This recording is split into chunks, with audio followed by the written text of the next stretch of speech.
నమస్కారం.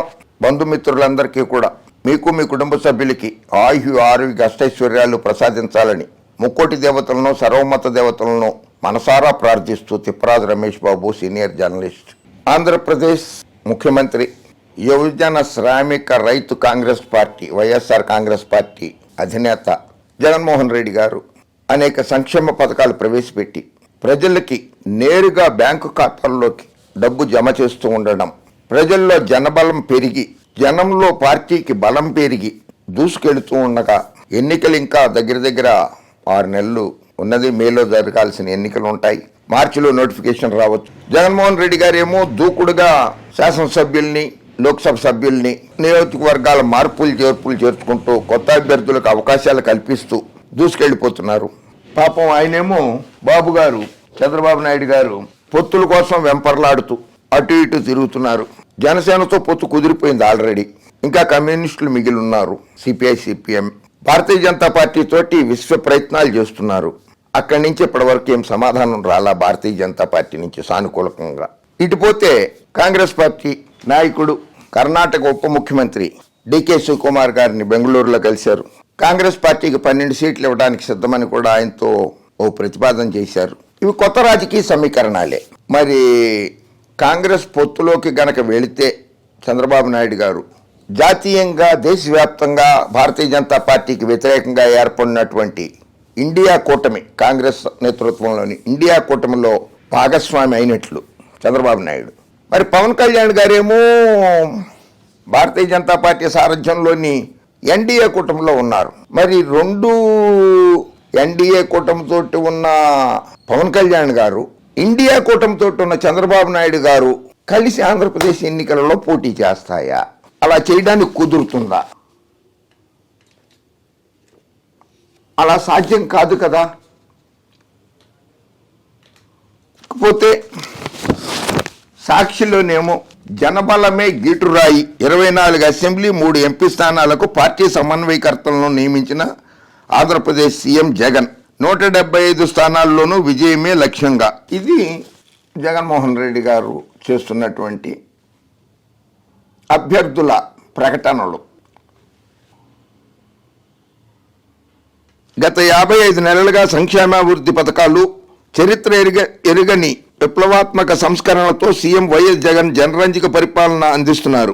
సంక్షేమ పథకాల ద్వారా డీబీటీ, ప్రత్యక్ష నగదు బదిలీతో 2,45,2,45,000 కోట్ల రూపాయలు, 2,45,000 కోట్ల రూపాయలు, నాన్ డీబీటీ రూపంలో 1,67,000 కోట్ల రూపాయలు, మొత్తం 4,12,000 కోట్ల మేరకు ప్రజలకు ఆంధ్రప్రదేశ్ ప్రజలకు లబ్ధి చేకూర్చారు జగన్మోహన్ రెడ్డి గారు. రాష్ట్రంలో సగటున 87% కుటుంబాలకు సంక్షేమాభివృద్ధి పథకాల ద్వారా ప్రయోజనం అందగా అందులో 76% ఎస్సీ, ఎస్టీ, బీసీ, మైనారిటీ ఉండడం గమనార్హం.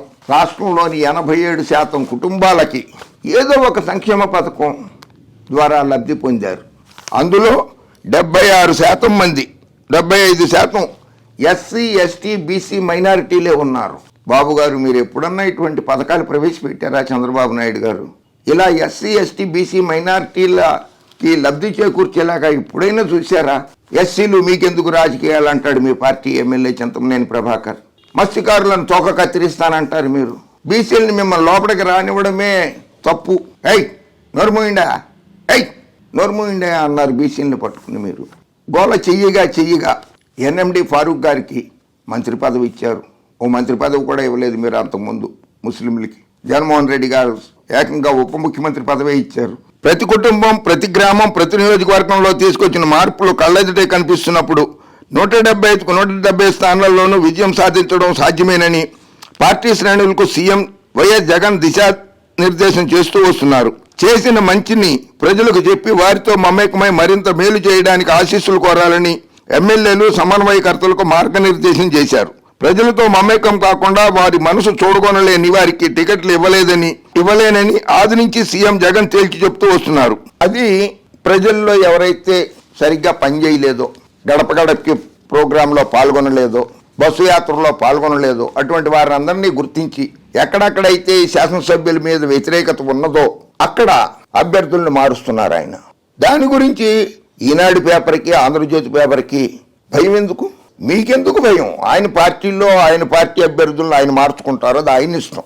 మీరు పేపర్లో ఏ వార్త రాయాలో, ఎలా రాయాలో అన్నది మీ ఇష్టమైనప్పుడు పార్టీలో ఏ అభ్యర్థికి టికెట్ ఇవ్వాలా, ఏ అభ్యర్థికి టికెట్ ఇవ్వద్దా అన్నది ఆయన ఇష్టం కాదా? జగన్మోహన్ రెడ్డి ఇష్టం కాదా? పద్ధతిని కూడా మీరు వ్యతిరేకిస్తారా? ప్రజాస్వామ్యంలో ఉన్నటువంటి పద్ధతిని.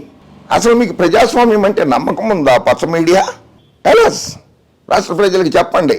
ప్రజాస్వామ్యం మీద పచ్చ మీడియాకి ఏ మాత్రం గౌరవం లేదు, నమ్మకం లేదు, విశ్వాసం లేదు. ఒకటే, చంద్రబాబు రాజ్యాంగము, లోకేష్ రాజ్యాంగం మీదే పచ్చ మీడియాకి నమ్మకం ఉంది. చంద్రబాబుని అధికారంలోకి తీసుకొచ్చేయాలి, లోకేష్ బాబుని అందలం ఎక్కించాలి. దానికోసం ఎంతైనా బరి తెగిస్తున్నారు. అందుకు సాక్ష్యంగా ఇవాళ వాళ్ళ పేపర్లో మార్పులు మంటలు, మార్పులు మంటలు.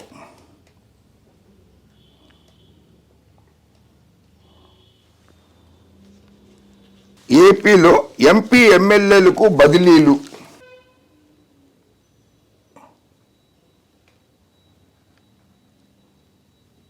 మూడు లోక్సభ, 24 శాసనసభ నియోజకవర్గాలకు కొత్త సమన్వయకర్తలు. రాబోయే ఎన్నికల్లో వీరే అభ్యర్థులను ప్రకటించిన మంత్రి బొత్స సత్యనారాయణ.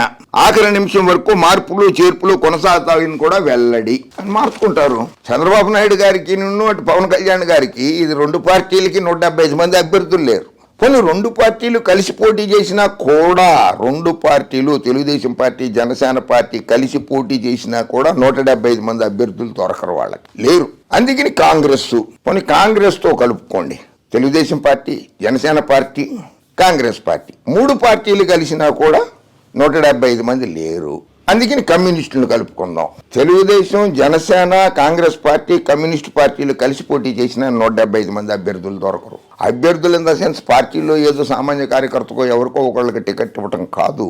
ఆ లోక్సభ నియోజకవర్గానికి పోటీ చేసేటువంటి సత్తా ఉండాలి, డబ్బులు ఖర్చు పెట్టుకునే సామర్థ్యం ఉండాలి, ప్రజల్లో అభిమానం చూరగొన్న వ్యక్తి ఉండాలి. అటువంటి వాళ్ళని నేను అనేది. సరే, కాంగ్రెస్ని తీసి పక్కన పెట్టినా కూడా తెలుగుదేశం, జనసేన, భారతీయ జనతా పార్టీ 3 పార్టీలు కలిసినా కూడా 175 మంది అభ్యర్థులు లేరు. రాసి పెట్టుకోండి. హరిబాబు గారేమో గౌరవ గవర్నర్గా వెళ్ళిపోయారు రాష్ట్రానికి. గట్టి పోటీ గట్టి పోటీ ఇవ్వగలిగిన ఆయన, విశాఖపట్నం నుంచి గతంలో ఒకసారి లోక్సభ సభ్యుడిగా గెలిచిన ఆయన. పురంధరేశ్వరి గారు ఒక ఆవిడ ఉన్నారు రాష్ట్ర అధ్యక్షురాలుగా, సోమరాజు గారు ఉన్నారు, హర్షవర్ధన్ రెడ్డి గారు ఉన్నారు, విష్ణువర్ధన్ రెడ్డి గారు ఉన్నారు, 4-5 ఉన్నారు. మిగిలిన వాళ్ళు ఏరి. 175 శాసనసభ స్థానాల్లో పోటీ చేసే అభ్యర్థుల పేర్లు, 175 మంది పేర్లన్నీ ఒక్క పార్టీని, తెలుగుదేశం పార్టీ కానీ, జనసేన పార్టీ కానీ, కమ్యూనిస్ట్ పార్టీలు కానీ, కాంగ్రెస్ పార్టీ కానీ, భారతీయ జనతా పార్టీ కానీ ప్రకటించండి. జగన్మోహన్ రెడ్డి గారు 175 ప్రకటిస్తాడు. మీరు ఒంటరిగా 175 మంది అభ్యర్థుల్ని ప్రకటించండి. This is challenge. Congress party 175 మంది అభ్యర్థుల్ని ప్రకటించండి. జనసేన పార్టీ మీరు కూడా దమ్ము, ధైర్యం, నీతి, నిజాయితీ ఉంటూ 175 మంది అభ్యర్థుల్ని ప్రకటించండి. చంద్రబాబు నాయుడు గారు 45 ఏళ్ల రాజకీయ ప్రస్థానం అంటారు. 14 సంవత్సరాలు ముఖ్యమంత్రిగా, 10 సంవత్సరాల నుంచి ప్రతిపక్ష నాయకుడిగా చేశానని చెప్పి గొప్పలు చెప్పుకుంటారు, జాతీయ నాయకుడిని చెప్పుకుంటారు, ప్రధానమంత్రుల్ని, రాష్ట్రపతుల్ని చేశానని ప్రగల్భాలు పలుకుతూ ఉంటారు. 175 మంది అభ్యర్థుల్ని పోటీలోకి దించలేక పొత్తుల కోసం వెంపర్లాడుతున్న రాజకీయ నాయకుడు చంద్రబాబు నాయుడు. ఇందులో లోక్సభ నియోజకవర్గాలు కూడా మార్చారు. అనంతపురం తలాలి రంగయ్య గారిని మార్చి ప్రస్తుతం మంత్రిగా ఉన్నటువంటి మాలగడ్ల శంకరనారాయణ గారికి, హిందూపురంలో గోరంట్ల మాధవ్ గారిని తప్పించి జోలదరాశి శాంత గారికి, అరకు ఎస్టీ నియోజకవర్గం నుంచి గొడ్డేటి మాధవిని తప్పించి కొట్టగొళ్ళ భాగ్యలక్ష్మి గారికి ఇచ్చారు. వీళ్ళల్లో మళ్ళీ ఆ మార్చిన వాళ్ళల్లో ఒక్క గోరంట్ల మాధవ్కి తప్ప మిగిలిన వాళ్ళకి శాసనసభ్యులుగా అవకాశాలు కల్పించారు. ఎందుకంటే గోరంట్ల మాధవ్ గారి మీద ఇప్పుడు ఒక వీడియో వైరల్ అయిపోయింది. అందుకని ఆయన్ని తప్పించాల్సిన పరిస్థితి, తప్పని పరిస్థితుల్లోనే తప్పించాల్సి వచ్చింది గోరంట్ల మాధవ్ గారిని. పార్టీ ఇమేజ్ దెబ్బతింది. ఆయన కూడా, గోరంట్ల మాధవ్ గారు కూడా వ్యక్తిగతంగా ప్రతిష్ట కోల్పోయారు కనుక ఆయన్ని తప్పించాల్సి వచ్చింది. సాధారణంగా ప్రభుత్వ, ప్రైవేటు ఉద్యోగులకు బదిలీలు ఉంటాయి. కానీ వైఎస్ఆర్ కాంగ్రెస్ పార్టీ తమ సిట్టింగ్ ఎమ్మెల్యేలు, ఎంపీలకు ఒక నియోజకవర్గం నుంచి మరో నియోజకవర్గానికి బదిలీ చేసింది. చంద్రబాబు నాయుడు బదిలీ కాలేదా?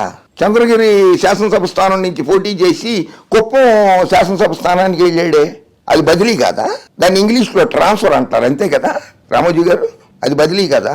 ఎన్టీ రామారావు గారు మీరు బాగా ప్రచారం ఇచ్చారు కదా, విశ్వవిఖ్యాత నట సార్వభౌమ నటరత్న డాక్టర్ పద్మశ్రీ నందమూరి తారక రామారావు గారు గుడివాడ, హిందూపురం, నల్గొండ నుంచి పోటీ చేశారు ఆయన మరి ఆ రోజుల్లో ఆయనంతటా ఆయనే బదిలీ చేసేసుకున్నాడు ఆ పార్టీ అధ్యక్షుడు అయ్యుండి, లేకపోతే పార్టీ ప్రధాన కార్యదర్శిగా ఉన్నటువంటి చంద్రబాబు నాయుడు గారు బదిలీ చేశారు ఆయన్ని. చిత్తరంజన్ దాస్ గారి చేతిలో ఓడిపోయారు కదా మహబూబ్ నగర్ జిల్లా నియోజకవర్గంలో నుంచి పోటీ చేసి కల్వకుర్తిలో. మరి కల్వకుర్తిలో కూడా పోటీ చేశారు ఆయన. ఎన్టీ రామారావు గారు బదిలీ అయినట్టు కాదా? పవన్ కళ్యాణ్ గారు భీమవరం నుంచి పోటీ చేశారు, గాజువాక నుంచి పోటీ చేశారు, మరి ఆయన బదిలీ అయినట్టు కాదా? పాలకొల్లులో పోటీ చేయకుండా అక్కడ పోటీ చేశారు 2 చోట్ల. పవన్ కళ్యాణ్ గారు బదిలీ అయినట్టు కాదా? ఎందుకు వైఎస్ఆర్ కాంగ్రెస్ పార్టీ మీద ఇట్లా దుష్ప్రచారం చేస్తారు రామోజీరావు గారు? అందుకని మీ పేపర్ కొంటాం మానేశారని ఉచితంగా తెలుగుదేశం పార్టీ కరపత్రం లాగా ఇంట్లో ఇళ్లకి ఫ్రీగా వేస్తున్నారా? లెక్క చెప్పమంటే చాలా చెప్తాం. చంద్రబాబు నాయుడు గారు ఎన్ని బదిలీలు చేశాడనేది. శాసనసభ్యుడిగా మంత్రిగా ఉన్నటువంటి చిత్తూరు జిల్లాకి చెందిన ఎన్ శివప్రసాద్ చంద్రబాబు నాయుడు గారి క్లాస్మేట్. ఆయన్ని లోక్సభకు మార్చలేదా?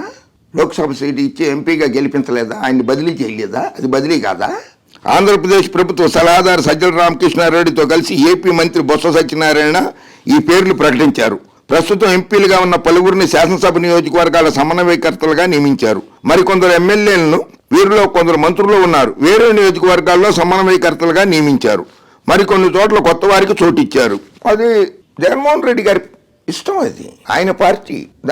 దాని మీద మీరెందుకు భయపడుతున్నారు? అసలు ఆయన అభ్యర్థులను మారిస్తే భయపడాల్సిన కర్మ మీకేంటి? ఎందుకు భయపడుతున్నారు మీరు? బాబు గారు మద్దతు ఇచ్చారే కాంగ్రెస్ పార్టీకి. ఉత్తరప్రదేశ్ నుంచి బదిలీ అయ్యి కేరళలో వైనాడు నుంచి గెలిచాడు కదా రాహుల్ గాంధీ లోక్సభ సభ్యుడిగా. సాక్షాత్తు ఈ దేశ ప్రధాని రాయ్బరేలీలో పోటీ చేసి ఓడిపోతే ఇందిరాగాంధీ గారు హైదరాబాద్, తెలంగాణ, మెదక్ నుంచి ఆవిడని లోక్సభకు గెలిపించారు కదా, ఆవిడ బదిలీ అయి వచ్చింది ఇక్కడికి. ఏంటి ఆ పదాలు వాడకం ఏంటి రామోజీ గారు? మీరు మీ స్టాఫ్లో ఈనాడులో పనిచేసే స్టాఫ్ని బదిలీలు చేయరా? గతంలో ఎన్టీ రామారావు గారు బతుకున్నప్పుడు 1995లో పురుషోత్తంని హిందూపురం నుంచి ఏలూరుకి ట్రాన్స్ఫర్ చేయలేదా మీరు? మీ స్టాఫ్ని మీరు ట్రాన్స్ఫర్లు చేయరా? ఒక బ్రాంచ్ నుంచి 2వ బ్రాంచ్కి, ఒక ఎడిషన్ నుంచి 2వ ఎడిషన్కి అట్లా మార్చరా మీరు? కనుక ఇక నుంచైనా సరే వైఎస్ఆర్ కాంగ్రెస్ పార్టీ మీద దుష్ప్రచారం మానేయండి. నరేంద్ర మోడీ గారు గుజరాత్, ఆయన బరోడా నుంచి పోటీ చేశారు, వారణాసి నుంచి పోటీ చేస్తున్నారు ఉత్తరప్రదేశ్లో. ప్రధానమంత్రి గారు కూడా బదిలీ అయిపోయినట్టేనా అక్కడికి? సొంత రాష్ట్రం బరోడా నుంచి గెలిచారు, బరోడాలో ఉంచుకోవచ్చు కదా ఆయన ఆ స్థానాన్ని. వారణాసి ఉంచుకుని బరోడా ఎందుకు రాజీనామా చేశారు? ఆయన బదిలీ అయిపోయినట్ట.